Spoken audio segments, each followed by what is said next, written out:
D4, D5 on the board. It just gets better because Andrew Hong, the youngster from the USA, pops a pony on C3. Ooh, the disrespect against world number one, Margarine Carton. This is Titillating Tuesday, or Cheating Tuesday as Vladimir Vramnik likes to call it. Just played today. It's the 17th of September, early tournament. What does Magnus do? He goes E6 in response here. Bishop F4, and it completes the Jabava London opening system. Many players have made courses on this, including our very own Hans Niemann. Here he is completing the finishing touches on it. Loves to rage when he's happy. We now see Bishop D6 putting a question, and E3's played. Do you want to capture? Allow E takes, clamp on E5. Magnus says no for now, and how about this? Absolutely love it. Give it a try at home. Queen F3. Move 5. We get castles. Move 6. We've got castles opposite sides of the board. Andrea starts spinning the beats. Everyone's having a good time. Magnus is cracking up. We've got a fight on our hands. He now decides to take on F4. For whatever reason, who knows? He's in his own universe. He's world number one. He now fights for the central space. And what does Andrew do? He gobbles down that sea prawn with a nom nom. Grandmasters love to snack during the game. Mushrooms. We now see Queen A5, Magnus doing a mini whoosh, and always play King B1, or so says Hans Feingold. We now see Knight BD7, that's the way to recapture the pawn, bring another pony into the game. Knight G2, and the horseplay just continues. A seahorse is born, Knight D4 centralizing, what a bastion. These knights are hopping with a vengeance, and after Bishop D7, the game absolutely explodes. This is why I picked this one. This is what we love about opposite kings castling, and there's even a queen sack on the way. G4 on the board for the score. Gary the debt collector banging down the door. Magnus, not to be outdone, goes B5 here. Really reminds me of a Sicilian game, and now we get G5 putting the question. But before that knight hops anywhere, this juicer cracks on, attacking the one on C3, and Andrew backs down. What a big wuss. Why didn't he capture here? Let's go to the back cave. Well, after Magnus takes, this is one sample line. The rook moves, and you use this as an umbrella, a shield for the king. This is how the game could have developed, something like this, and now black is the one attacking. A5, A4 coming. White's also got threats, right? But black a bit better. Okay, not played. Andrew drops back. Knight C to E2. Magnus now sallies forth.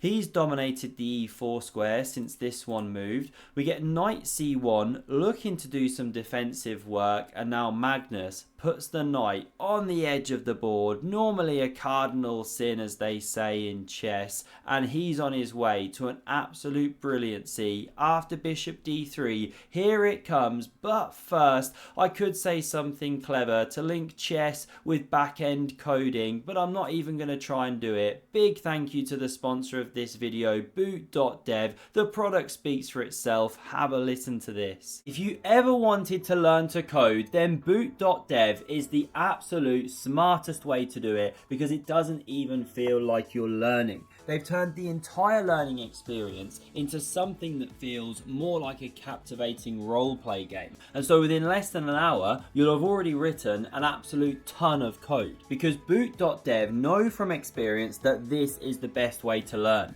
Get your hands on the keyboard, learn back-end web development from start to finish in the Python and Go programming languages, and start shipping projects in no time at all. It's online, you go at your own pace, and if you ever struggle to understand a concept, then Boots, a powerful AI bear wizard that's been trained on each lesson, can walk you through your issues by asking you questions, and therefore helping you to understand rather than just handing you the answers. So even if you never thought about coding before, give it a try, because the earning potential for back-end developers is through the roof. All boot.dev content is free to read and watch in guest mode, and the paid membership membership unlocks hands-on coding, AI assistance, progress tracking, and gamification that makes the content immersive. And if you click the link down in the description, use my code EPICCHESS, you get 25% off your first month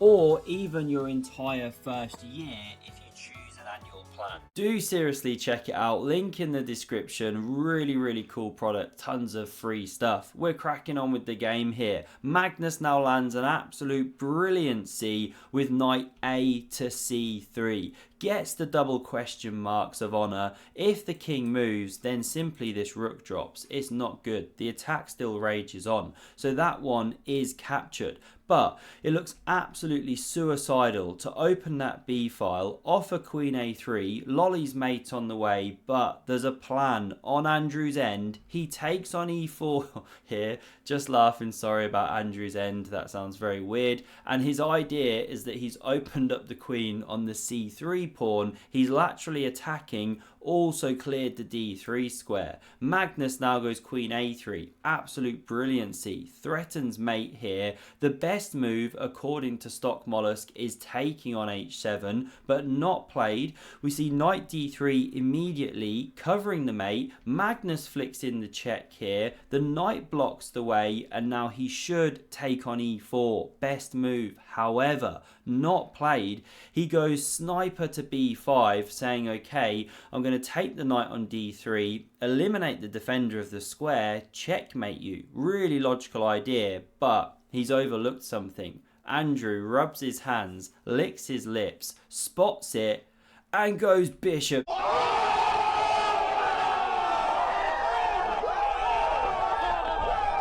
Now, if the king sidesteps, then queen h5 comes, and with bishop g6 on the way, landing a check at the same time, and then mate to follow on the light squares, you just cannot play like this. So what we see is Magnus taking that one, and now the top move here, the Silicon Overlord sees all, is queen e3, nudging to c5 to exchange these. Very difficult to see. And I know what you're asking, hang on, can't you take? Well, we're going to explore that now, because queen e3 not played, king a1 played, given the miss. Surely now you do this, land a checkmate, but now the queen recaptures with check. This is the key detail when you crash through on h7. This is why Magnus actually had to take. And in this line, black's no longer winning. White is. The rook's on the way. The pawn's under fire. The knight's a good defender. The king could be in danger.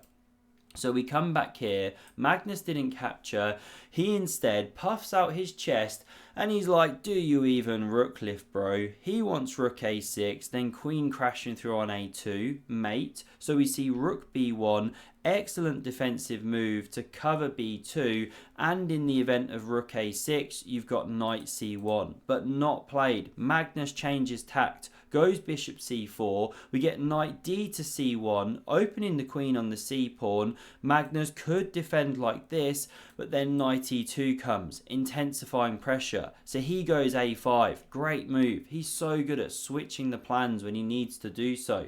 Now we see queen takes on c3. Yes, you dropped that amazing asset that was like a piece, but you get a4 in. You're winning back your piece.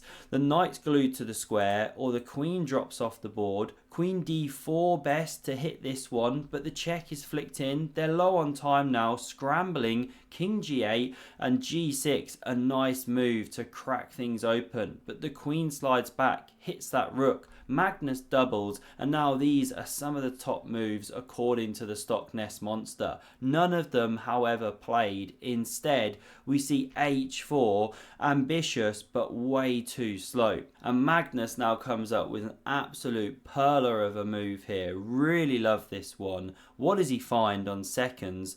Pawn to d4, doesn't even touch this knight. He just wants to distract more pieces from the defense. The knight can't take here, or you're crashing through here. That's checkmate, so it's glued to the square. And if queen takes, played in the game here, now we get takes on b3, and there's no queen lateral defense. So the pawn recaptures. You can actually crash through here on b3 already, using all the pins. Here's a sample line. Game goes on. it's roughly even, white slightly better. But Magnus doesn't do it. He goes bishop d5, definitely a better move because it mixes things up, makes it a bit crazy. Rook g1 best, but rook h3 played, looking for lateral defense. Rook c6 on the board, converging on the knight, so rook c3 covers the way. Rook b4 apparently best, but Magnus goes for this one, really low on time now. Knight e2 best, not played. We see takes, rook recaptures, and queen b2 best. You're trying to fight against this threat of rook c2 threatening the mate on a2, but queen d2 played, such a natural move. How can that be a massive blunder? Well, now bishop e4 comes against the rook, and without the queen here, you haven't created tension between these. So now rook b2 comes and the queen can slide back to c5. Magnus just has a sip on his Gatorade at this point. It's incredible stuff. He finds 3 great moves in a row. The knight's attacked, should come to e2. It doesn't. It comes to d3, given the question marks of death, and Magnus now finds the 3rd brilliant move in a row. He goes queen to d4. The knight is under fire. What do? How do you defend it? Knight e1 apparently best, or knight b4. Neither of them played. We see knight e5, such a natural move, hitting the outpost, hitting this rook, opening tension between the queens, but Magnus has a stunning response here to clinch the game, finish it off. You can already see that Stockfish has opened the butt flap there. Damn, I called it Stockfish. I sometimes forget. And it's because there really is a nice shot here. Magnus, well done if you found it, picks up this rook and slides it into c2. You're threatening mate in 1. The rook is pinned. You can't defend with the queen without it being chopped off by the rook here. Let's go back a move. But hang on, you can take the black queen. That's just an entire 9 points. But no, check comes, rook blocks, you shut the trap on the checkmate. How beautiful is that? Giving up the queen. But hang on, we are in analysis mode. Magnus Carlsen did pick up the rook, did slide it here, but landed it here. Absolute shocker. Queen takes, he resigns the game. Now let's rewind. He had 10 seconds on the clock when he played this move, 4 seconds left when he lands this.